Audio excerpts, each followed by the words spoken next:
be me. 34, male therapist. Started practice 6 years ago, mostly trauma clients. Helping people untangle brain spaghetti is kind of my thing. Always seem to have a fixer personality, I guess. Might have been a better idea to fix cars. Ha ha. This stuff can take a toll on your mental at times. Mostly get burnt out nurses, anxious software devs, the occasional ex-Mormon. Sometimes they cry, sometimes they scream, sometimes they just want someone to shut up and listen. Honestly, I'm good at that. But then comes the weird wave. Past couple years, I start getting a new client type. Women, mid-20s, always tired, always mad. The types with all these buzzwords in their Insta bio, like emotional labor is still labor. They sit down, arms crossed, always start with the same tone. I don't need fixing, I just need the world to stop being a patriarchal hellscape. Okay, cool. Me? So what brings you in? Them. Entire rant about men, capitalism, emotional violence, invisible workloads, manspreading. Every sentence ends with, and it's honestly disgusting. Every man they've ever dated is either a narcissist or a man-child. Their father is a colonizer in khakis. Okay, deeper problems here, let's dig. But then there's her. 28. Name's Ember. Not her real name, but spiritually accurate. Walks in wearing combat boots and a phone case that says, "Pussy is power." Not even kidding, lol. I guess it is. That's how all of us were born, so props to her. Scowls when I say hello? I thought I was supposed to see Alicia. My colleague Alicia usually deals with these ones, lol, but she's gone overseas to visit her boyfriend in Australia, so I'm filling in. Tell her I'm filling in while she's gone. Says she needs 15 minutes to decide. I say, sure, no worries, take your time. She comes back in 30 minutes later. Says, I don't really vibe with male therapists, but my friend said, you're not a misogynist, so we'll see. Promising start. Sits like she's ready to fight me in the chair. Session 1, she unloads like she's dropping a manifesto. Men are emotionally underdeveloped. The entire therapy industry is geared toward male comfort. Women have been gaslit into thinking they're broken when it's the world that's broken. I'm just here to confirm I'm not insane. Me. Okay, what's making you feel that way? Her. Society. Cool, cool. Ask if she wants to explore how these beliefs are impacting her relationships. She snorts, says, I don't need relationships, I need respect, especially from men. Sure thing, soldier. Every session is a battle. After session 1, Loki knew what this was going to be. Another ideological battleground with a personality hiding under 3 layers of theory, but something about her felt different. Maybe it was the pain behind the sarcasm, or the way her voice cracked slightly when she said, respect. Like deep down, she'd still settle for kindness. Told myself, alright, let's see if I can unduck the feminist out of her. Session 2 starts. She walks in like she owns the building, blasting some podcast on her phone about decentering male narratives in healthcare. I can't stop looking at the phone case LOL. Doesn't pause it till I raise an eyebrow. Don't worry, I'm just doing my part to spread actual knowledge. Nod, say nothing. Offer her tea again. Only if it's fair trade and not harvested by underpaid brown women. Make note, pour it anyway. She accepts, sips, grimaces. Tastes like oppression. Alright then. Ask what she wants to focus on today. I'm sick of being told to regulate my tone. Ask who tells her that. Everyone. Men, bosses, my ex, the world. She rants about tone policing, the weaponization of calmness, patriarchal communication norms. Asks if I've ever been interrupted mid-sentence. Say yes. Daily. She frowns. Yeah, but when it happens to me, it's systemic. Take a beat. Ask her what tone she wants to be received in. I want to be loud, passionate, unapologetic. Ask if she expects connection or victory when she communicates. She pauses. Why can't I have both? You can if the person you're talking to doesn't feel attacked. So now I have to cater to his feelings. If you want intimacy, yeah.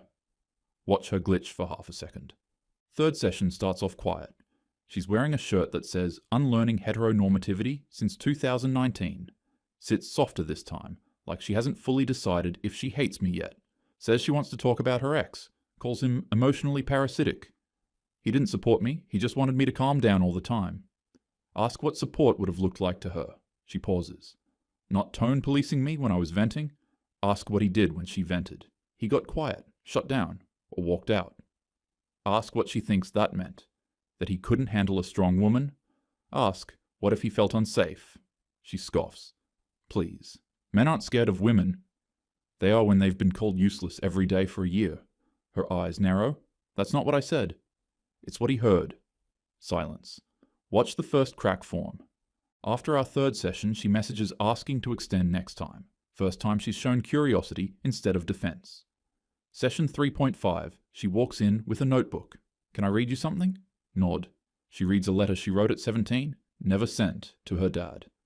You always said I was too much, too loud, too intense. Pauses, fights tears. So I learned to be too everything, so no man could ever say it first again. Let silence hold. He was quiet, not abusive, just never saw me. Ask if she ever told him that. What's the point? He's a man. He'd just turn it back on me. Ask, or maybe he didn't know how to hold your pain. She swallows hard. He used to go silent whenever I cried. I thought that meant he hated me. Maybe it meant he hated that he couldn't help. Pause. You think so?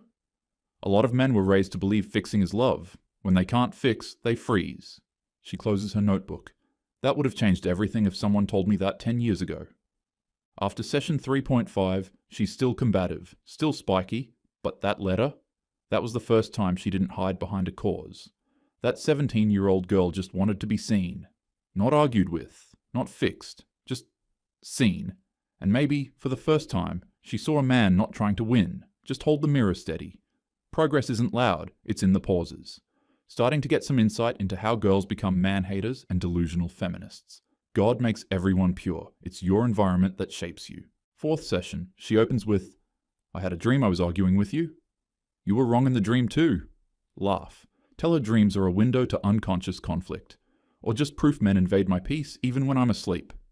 Shrug. Maybe both. She wants to talk about patriarchy. Says men only want women to be quiet, agreeable, thin, and sexually available. Ask if that's been her experience. She says yes. All men are the same. Ask if I'm the same. She falters. No, you're different, but you're not the rule. Ask how many men she's had deep conversations with that weren't her partner. None. I don't owe men my emotional labor.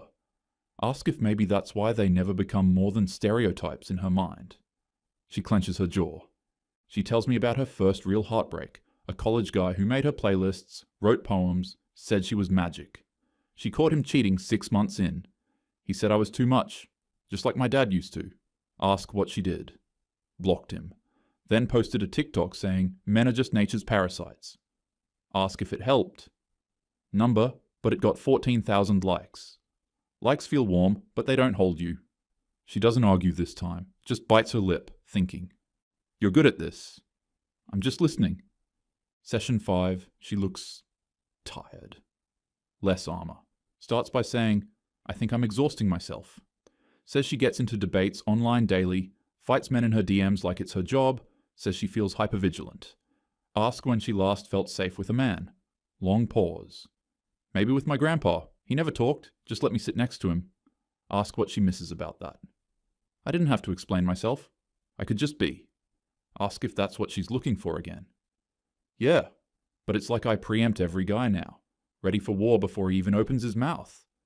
Nod. Maybe that's not protection. Maybe it's punishment. Eyes start to water. She blinks fast, holds it in, nods slowly. Ask what being seen by a man would actually feel like.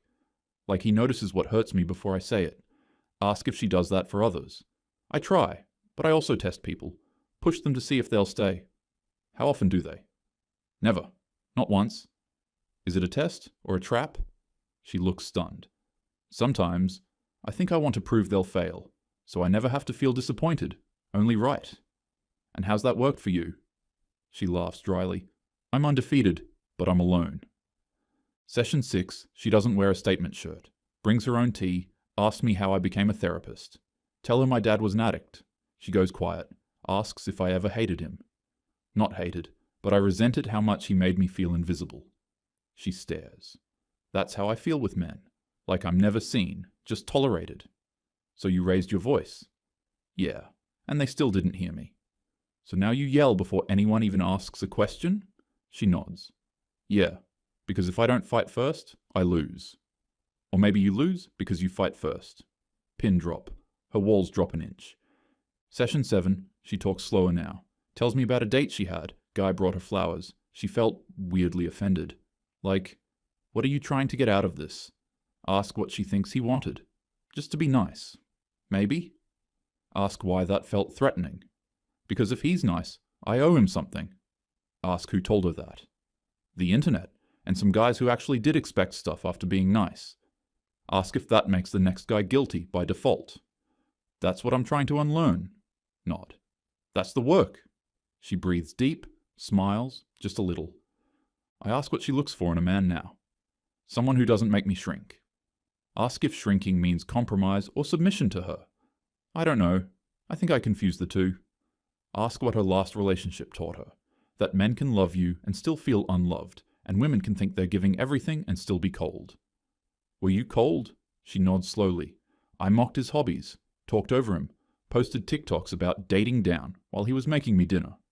Did you love him? Maybe. I just didn't respect him. Ask what changed. He left, quietly. Didn't fight. Just said, I think you need someone else. Someone angrier. Pin drop moment. I thought love meant fire. I didn't know peace could be real. Between sessions, I start journaling about her, not in a weird way, more like a case study for the soul. Honestly, so much insight here into how decent women become radical feminists. I write, her ideology is just armor. If she can shed it without feeling naked, maybe she'll find herself again. Starting to care more than I should, not about her approval, about the win. Not the debate win, the human one. If I can bring her back to herself, maybe it'll matter. For her, for the guy she dates next, for every dude she never gave a chance. Session 8, she opens with a sigh. You know what's messed up? I think I miss softness. Asks what men would be like if we stopped blaming each other. Tells me she rewatched her TikToks from 2 years ago. I sounded angry. Like, mean. She tells me she rewatched her old content last night. I used to laugh at guys just existing. Their hobbies, their outfits, their Tinder bios. Says she deleted 3 viral posts. One of them was a dude just trying to open with a dad joke. I called him proof men are devolving. Ask why she deleted it. Because it felt like punching someone who never hit me. Sounds like your empathy's coming back online. She half smiles. Yeah, and it's embarrassing. Ask what she was trying to protect. My dignity, I guess. Ask if she thinks she's more dignified now. I'm less lonely. That feels like dignity. Doesn't even notice she said that till I nod. Eyes well up again. This time, she lets it fall. Session 9, she brings up a guy she's been seeing. Says he listens, doesn't try to fix her. Asks if that means he's passive. Or maybe he respects your process. She smiles. I didn't insult him once, I just talked. How did it feel? Like maybe I'm not a bomb with legs after all. Nod.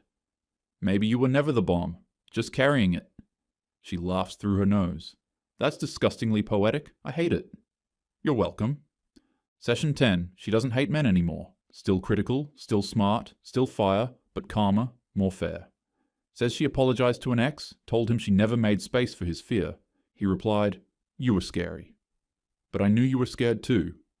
She cried for 3 hours after that. Tells me she wants to help other women see this stuff.